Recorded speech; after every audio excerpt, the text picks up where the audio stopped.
Hello, and welcome to today's webinar on generalization and transitions.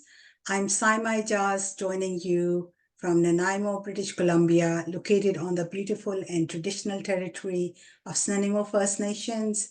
Saad is assisting me, and you can send your questions to him anytime during the presentation. I'll address those at the end. Generalization is our ability to use our skills in different settings spontaneously. Lack of generalization is a core problem for children and adults on the autism spectrum, which limits their ability to transfer functional, academic, and social skills from one situation to another, and hinders long-lasting learning outcomes for them. Here's an overview of today's presentation. I'll share what it looks like for those who can transfer their skills spontaneously. I'll share our journey, some early years teachings of daily living and pre-academic skills, academic skills, how this issue emerged for us and continued until ways of generalization were found and implemented, different systems to keep in mind while planning the teaching steps, also use of correct materials and strategies, implementing one-on-one teaching and chaining it to naturalistic settings, personal differences that can be bridged by strategy sharing and understanding child's way of interaction, and then some common transitions, why these are so hard for our kids and what can be done about that. All children on the autism spectrum have difficulty transferring their skills from where they are learned to a different setting. During the early years, it can be seen as child playing a certain way with just one of the parents, learning a skill at the therapist's office, but not showing at home, or what he could do in a home learning setup, but not able to when he's at friend's house, at a daycare, or at school.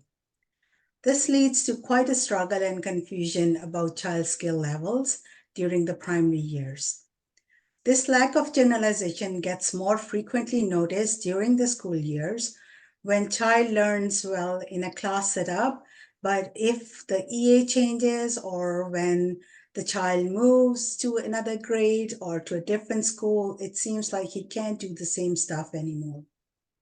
Most of all, this effect is felt when learning at school is not seen or found applicable in the community, resulting in the loss of years of learning and hinders their independent functioning.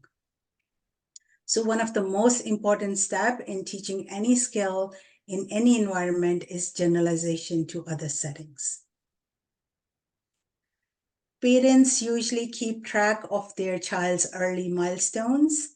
First time he or she smiled, held a gaze, crawled, or took the first step. It gets jotted down, shared with the rest of the family, who rejoice as the child repeats that for everyone.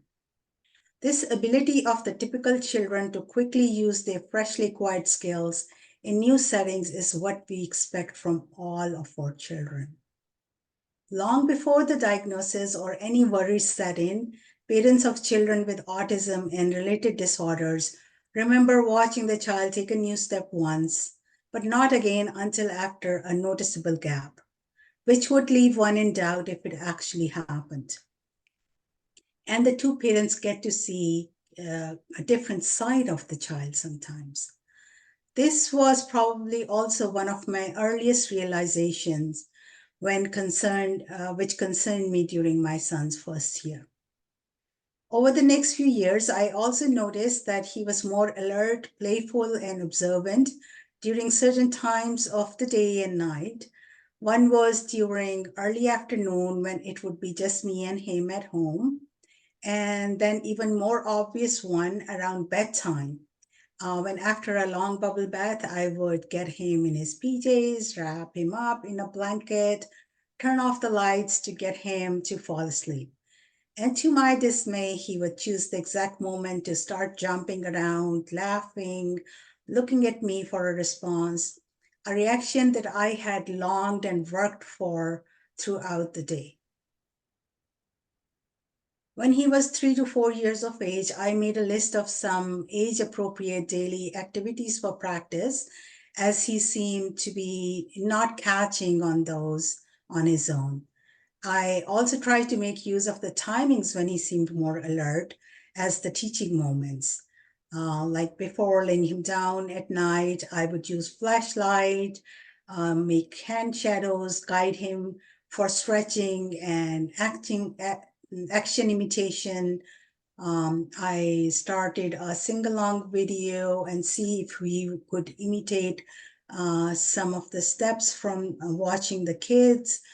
And I found that he was responding and engaging well. While during the afternoons, I started working on the daily living activities and fine motor, hand over hand play activities, scribbling, tracing lines. It wasn't until much later and with a better understanding of his sensory challenges and requirements when I realized why those specific timings work better for his focus and learning, and how by simulating similar sensory setups, I could shift and stretch those time pockets. To my mind of a stay-home mom with some pediatric background, his learning delays seem to originate more from his lack of comprehension, along with his peculiar sensory and motor systems, and not his intelligence or lack of effort. I learned that I needed to limit my speech, otherwise, he would just walk away from me to engage in self absorbing activities like arranging letters and numbers. Success of learning came with the understanding that each skill will require communicating the steps in a more comprehensive way, like using visuals, working for sensory desensitization of the items used, which could include recording and playing sounds of running water, flushing the toilet, etc., and training the muscles and joint movements involved in completing that task, which could be done by hand over hand practice as daily stretches and simple um, action imitation like clapping hands, touching opposite side of shoulder, knees, elbows, flexion and extension of the joints of like wrist joint, feet, elbow, knees, neck. This activity is much easier for kids who are good at action imitation. Otherwise, use of mirror and hand over hand with visuals will provide good results as well.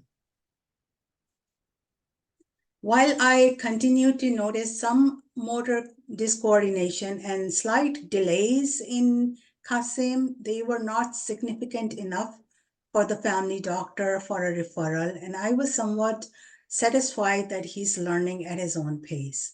He gradually acquired quite a few self-help skills. However, he would behave quite differently at other places and in the presence of guests, which was confusing for me. While with just the two of us at home, he would use eye contact and gestures to communicate and was learning to spell words. He was gradually getting more responsive with all four of us sharing the same space as well. His activities would completely switch to running or jumping aimlessly or doing something extreme in the presence of home guests, though. Or when we were visiting others. So sometimes he would get engrossed in hours of playing in the sand in a way that would be hard to understand and watch. At certain places, he would just start crying inconsolably, which we eventually started avoiding. Later, he learned to head upstairs to his bedroom and stay out of the sight in the presence of guests. It wasn't until his social communication delays, along with his stims and extreme likes and dislikes, became much more apparent that he was diagnosed closer to his fifth birthday. That brought us to accessing ABA services, and the team, after the evaluation, session told us that although he had no language skills, he made a novel, a 12-piece puzzle, and was able to string beads by replicating a simple pattern. They also observed and commented on how nicely he sat to finish the hand-on activities compared to his earlier fidgety self during the language evaluating exercises. While ABA didn't work well for us for building language or imitation skills, Qasim did pretty good learning number values, telling time, turn-taking games with his brother. He also easily transferred his home learned skills with the staff, like making puzzles, replicating patterns, building Lego and block structures, and sorting. Best change in him was that with the home sessions came a fresh, confident look on Qasim's face. He would look forward to the sessions and the workers at home and starting getting past his stranger anxiety. His skills were easily generalized with us and to some extent at his preschool, or that's what I initially thought. By next year, I noticed that although he could count to 10 beads with us and at the preschool, he couldn't count anything else. He could tell time by an hour on the clock he was taught, but not on any other clock. He would take turns with his brother and his parents, but no one else. During 1 year, he had learned to identify some early word flashcards from one particular set, but not if you switched it to a different one or if you tried with real objects. While checking ABA and special education literature, we find lots of stress placed on skill generalization, but it's not what's practiced in routine. I'll use a couple of examples here to explain how generalization could easily be part of the teaching plan and for parents to be aware of that for their home-based ABA or programs or IEP implementations. Usually, kids are taught to place beads on the dots next to the number to teach counting from 1 to 5.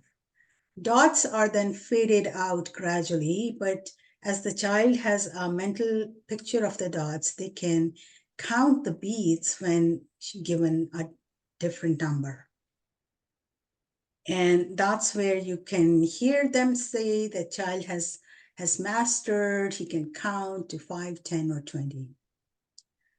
If this could be repeated with different color beads and then slightly bigger items, say sharpeners and then pencils, little figures, and then on fingers, child will be able to count any item spontaneously. It's also important to connect this to the next step of learning, like say, beginning of simple additions.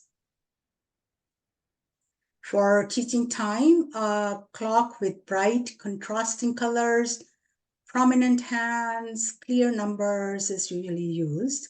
At first, the minute hand is fixed at 12, and child is shown to move the hour hand for the hourly time. So he learns to tell time by an hour when he sees where the movable hand is pointing.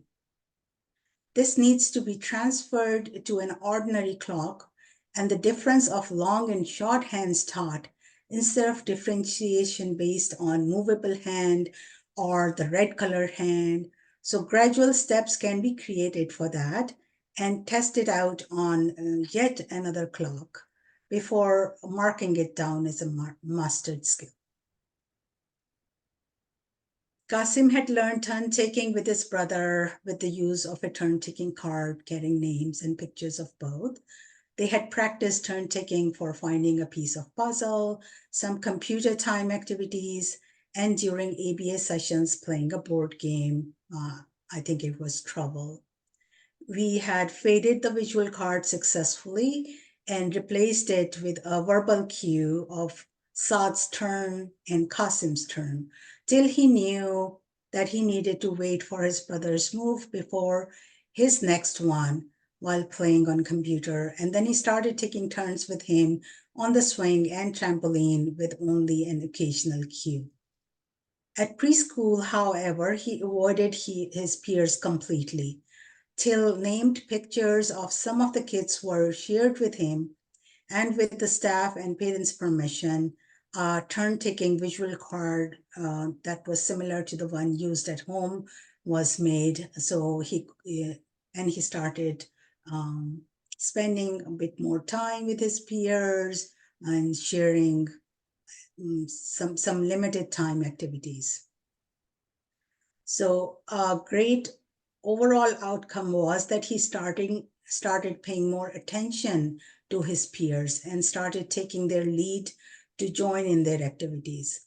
When this picture sharing permission was not granted in another setup later, he pretty much stayed away from his peers throughout his full 1 year of stay. I was thrilled when Qasim started identifying pictures of some common objects and places on a set of flashcards by handing the right ones when asked for. However, there was no generalization, and later I found that he had actually associated sound to the word on the card and wasn't even looking at the pictures. So for him, the next step was building a label and picture association, which became a key teaching step for him from that moment onwards. Generalization allows the learner to utilize what they have learned during the session into practice at home, school, and in the community. The simplest approach is to use many examples of what you're teaching, whether it's language related or an academic concept. If the child likes eating sliced apple daily, he might still not be able to associate that slice with the whole apple on his own because of lack of overall attention and more focus on the visual details of the slice. In that case, using a labeled picture of an apple and then building a word association with a sliced and a half one might be required. You can show him pictures or use actual apples for that and then show him different colored apples. So instead of covering a list of words, stay with the first few personally important ones for a bit till generalization is in place. Use the mastered word or one that he has the receptive knowledge for in an instruction, like say, give me an apple, give this apple to dad, let's go buy some apples. Show him differently colored apples at the store. All of this is part of generalization process that could partly be covered in the therapy and partly by the family when it's explained to them how they implement that at home and in the community. Qasim overall attentiveness during ABA session was pretty good, despite being held in the morning and with frequent interventionist switches. Some of the alertness could have been influenced by their real positive attitude of smiles and praises for each try and offered reinforcement for being correct. Also, their one-on-one attention and approach, discrete trials, physical prompts, use of visual task boards, along with following the same strategy as it was written down for them, were helpful. Kids also feel good about choosing the task and the tangible by using communication boards. Having a quiet room away from other distractions with their favorite toys is another winner. So all of these could be part of any teaching setup, whether it's with or without the therapist, if it's in a preschool or in school. Transitioning skills from a home-based program to a preschool school is a known hurdle due to the presence of others, resulting in both visual and auditory distractions. So the first step of generalization could be trying out the mastered skill with the same material and strategy with the rest of the family and maybe with the background noise of a TV or a microwave before implementing that at the preschool school level. There, it could be tried on a desk facing the wall or in the hallway, and then bringing it into the classroom setting and one facing his class fellows. By trying it this way, you just generalize the time, setting, and a person, where instead of the home-based team member, now the skill gets tried by the preschool team, using the same materials and strategy before feeding those out. Most children on the spectrum feel attentive and grounded after some physical activity, followed by deep breathing.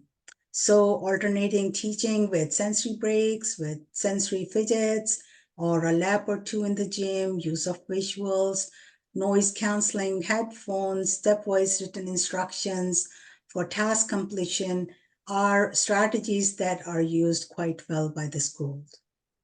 When you explain your child's challenges to the school team of how distracting sounds and busyness of a class can be for him, they will let you access his classroom, restroom, and gym before the starting day so he could more easily explore it with just you. Taking pictures, making stories, letting him use the washroom, drying hands with paper towel or the powered blower beforehand will make him feel more confident later. If some of the strategies and materials can be used by the EA, generalization of the home learned skills can be easily transferred, and it will give the special ed staff an idea of what the child's individual learning abilities and strengths are. To be able to use a secluded spot in the hallway or a resource room for one-on-one learning, along with generalization in the classroom, can expedite the learning process.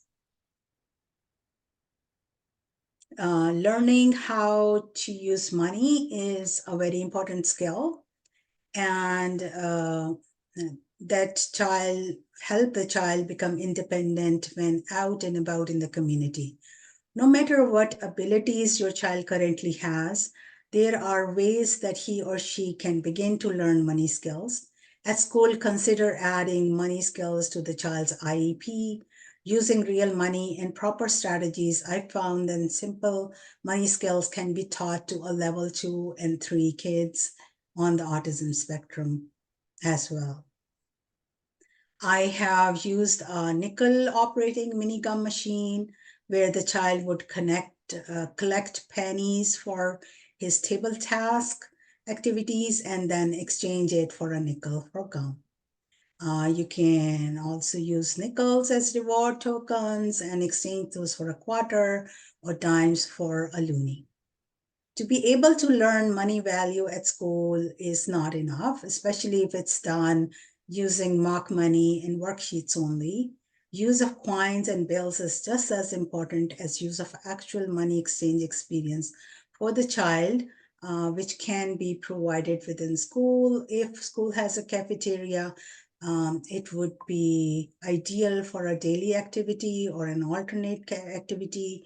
Otherwise, maybe a weekly visit to a snack shop or a dollar store for that experience, where you could help him pick something within range, wait in the line, and then pay to the cashier. In the absence of that, it falls back to a mock setup for practice and for the parents to manage the rest. Real issue is that if it doesn't get generalized out in the community, it would be a waste of time learning and child's abilities.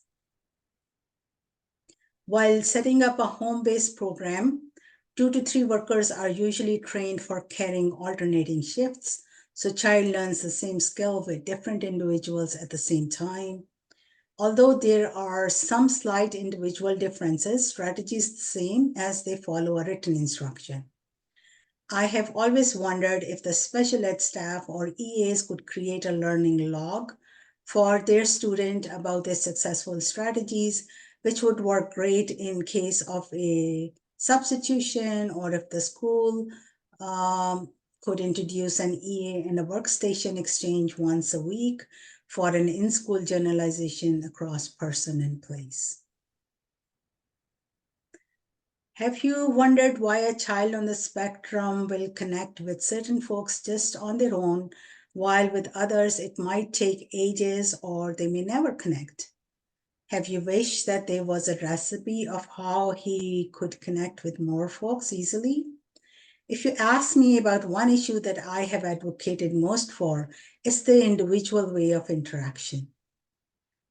Which is communicating in a way that's comprehensive for the child. It carries information, answers questions in an understandable way for the child. It also has to be non-threatening for him.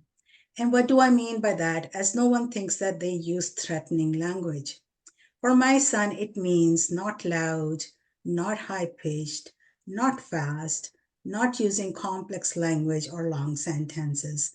Not even regular tone, pace, and volume always works for him. Best for him is written communication. Otherwise, low tone and volume, low pace phrases, and short sentences.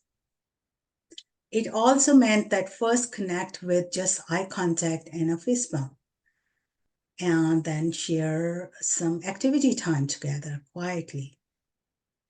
I created a form for the parents to sort of jot down what their child's interaction style is and share it with others. That I'll just show you in a minute. And before I tell you that although Kasim can now verbalize to some extent, he still needs access to an iPhone for typing or a pen and paper for writing for a backup. So he's more confident verbalizing when he knows that if he can't, he can still type. So here's the form with aspects of interaction that include how you greet the person, what's your tone and pace, what's type of volume you use, is it regular, low, high. A lot of folks, when they hear that the child is nonverbal or has difficulty communicating, suddenly their volumes gets high, as if they can't hear you properly. Expressions count. Neutral expressions are the best. Distance, not getting too close. Then amount of language, complexity of language. Is there a certain way, if you could give it an example of how you give him instruction at home? How do you ask questions? If you have to share some information, something new coming up, or there's going to be a change in the schedule, how is that communicated?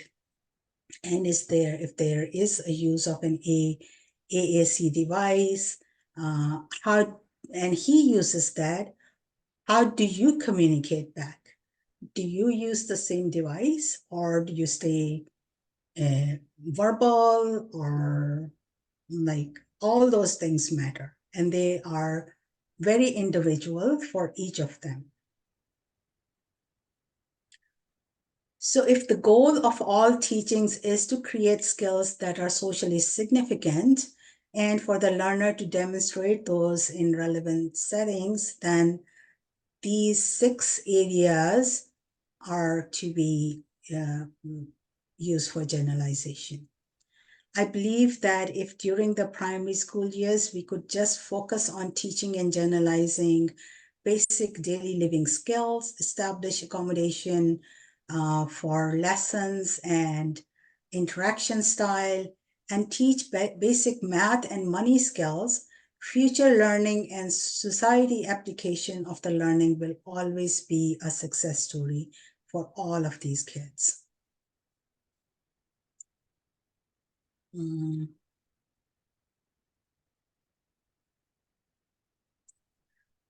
So life is filled with transitions, be it changing schools, starting college, career decisions, or moving to a new place.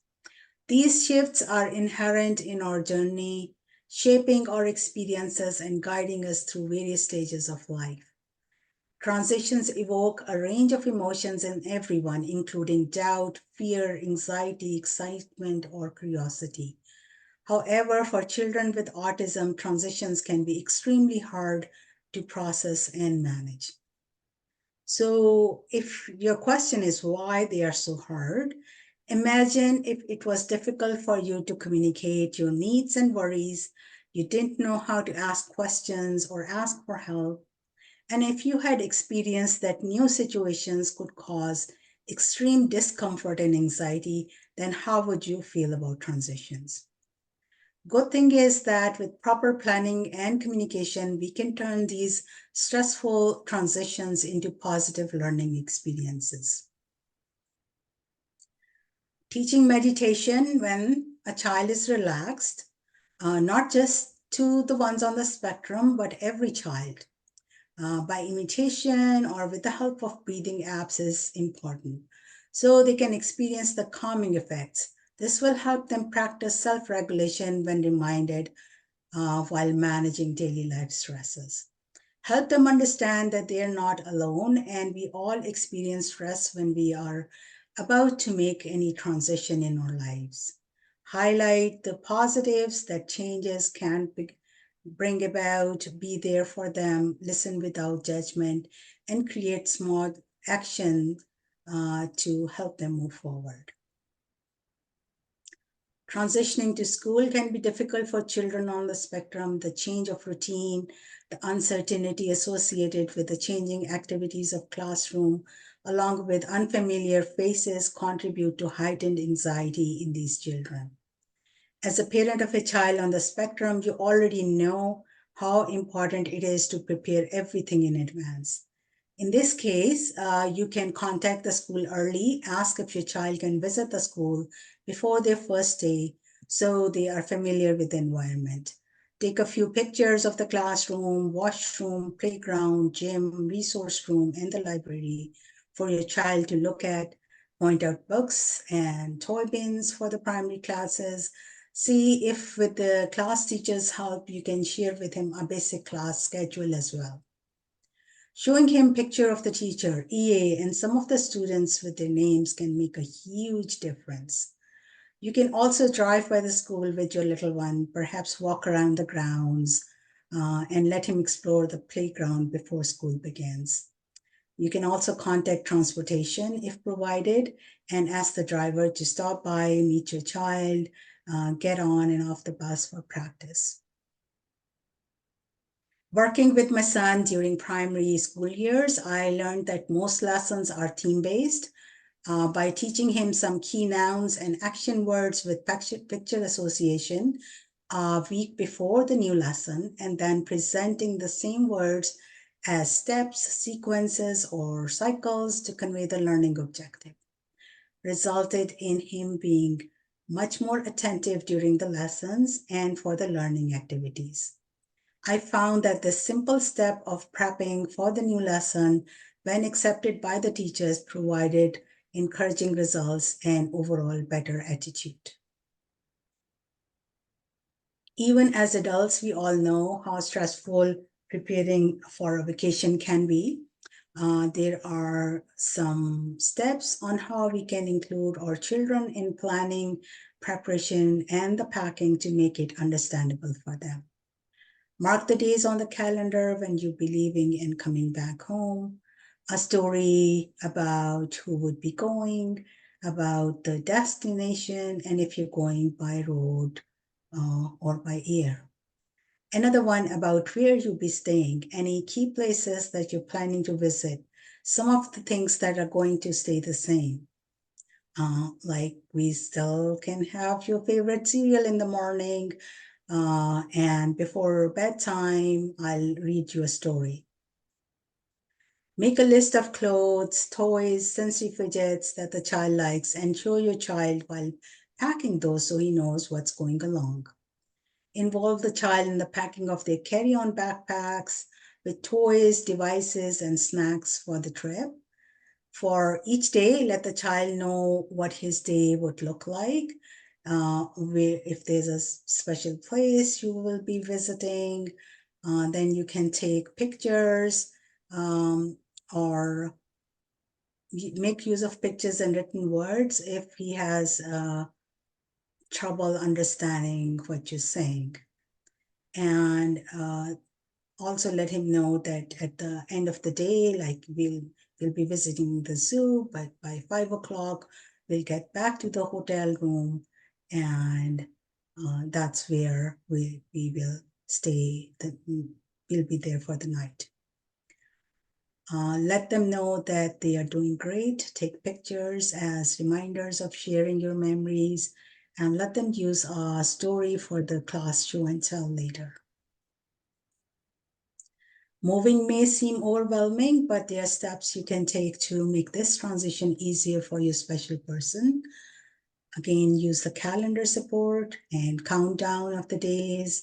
Take pictures of the new home and create a moving story for them. Make sure you visit the new home and help them see where their room will be. It's also important that they understand that all their things, if favorite stuff would be going along. Engage them in planning where things will go in the new home. Make a list of their favorite go-to places in the current neighborhood and what they be able to find, or what you know would be available in the new neighborhood. Like a park, a pool, a mall, whatever your child really likes to go and do. If you would be moving away from an important person in their lives, let them know that they will be able to visit and meet them still. Let them know that their daily routine will remain pretty much the same after the move. It would be school, then it will be coming home and a snack, and then maybe a walk in the park. As you start the packing, mark the boxes with their names and show them where their stuff is. Tell them something fun they'd be able to do at the new place. Arrange a day out for them with a family member or a friend if you can on the day of the move. So that's all for today's presentation. Let's see if we have any questions. Saad? Yeah, we have 4 questions today. First one is, my son avoids using the school restroom. Do you think it could be due to the noise of powered hand dryer? Do you have any pointers for me to help him? Avoiding restroom is very common for the children on the spectrum. Powered hand dryer could be a reason. Another could be multiple doors opening, shutting, sound of toilet flushing. Kids like to hang in the restroom. There's chatting going on. All or any of this could be a contributing factor. Sound desensitization for the hand dryer and other sounds could be tried. I actually worry about the teasing and bullying that happens at the restrooms as well. If you drop him off in the morning, see if you could check the restroom with him once, and maybe he will share with you what really bothers him there. Okay. Our next question is, I found your presentation informative. Can you describe teaching a daily skill by altering steps for communication with the sensory and motor components? Thank you. Okay, let's consider brushing teeth. Visual schedule was shared in the last webinar on sequences and narratives, and there might be another one in the structured play and daily routines. So what it is stepwise objectives, and we use that for communicating the steps visually. Then we look at the sensory sensitivities. A very common one is gum sensitivity to the touch of brush. Gum massage is done, and that we use thumb or the index finger, and then it's placing it above the gum line and applying firm pressure, go across back and forth a few times, and then on the inside, and both for the upper and lower gums. Try that a few times, and this usually takes away part of that sensitivity. Another thing is kids like electric toothbrush better than the manual one, though it has more sound to it, but it's because of the same pressure and the vibration. Uh, and you also need to consider taste of the toothpaste. And when it comes to the motor part, look at the hand action. Like, does he has the hand grip? Do you need to work on that? Then the wrist movement, and then elbow and arm movement going back and forth. So, you have to separately tackle all of those, and then it comes together. One way is just you do the hand over hand with him and slowly fade out the prompt. The other is, fine motor play, which gets him to grip things, and block building, playing with Lego, anything that he likes. Get him involved. All the play, what it gets is all the muscles and the joints moving. But kids on the spectrum usually keep their joints very rigid, and we have to sort of help them get past that. Next question is, I am interested in how lessons at schools can be adapted for the students. What else can you share with us there here? Well, there's a difference. So modified or adapted curriculum allows students with special needs to continue learning at a pace that they can keep up with. So with modification, the curriculum itself is modified for the child. So he's not learning, his learning outcomes are not the same as rest of the class. With accommodation, student learns the same curriculum. It has the same learning objectives. What you are changing here is you are putting in certain materials, or you're accommodating his needs, like providing words and pictures, and how you are giving the instructions. It could be a written format. So that's accommodation. And I always advocate for accommodation first, and the assessment process also altered, enabling the child to demonstrate their learning more effectively. The child might have learned something really well, but if you are verbally going to ask him, he might not be able to answer. If the worksheets are developed in a way that he has to circle the correct answer, or if he has fine motor issues, then he could be taught to type. So all those are accommodations. All right, and our last question is, can you give an example of how you would fill the communication form, and is it available on your site? It's not available, but if you can send me an email, I'll remember to share it with you. Let me find that slide, this form here. Okay, so aspects of interaction. So I'll use my child's example here, and of course when you're filling it up, you will see what works for your child. So we greet him with a fist bump. He doesn't like to say hi or hello. Some days he's okay, some days not. So, fist bump is good enough for us. It's a low tone, low volume, and slow paced. Expressions are neutral or smiley, or if you're feeling something, his feelings are very evident from his face, and I try to do the same.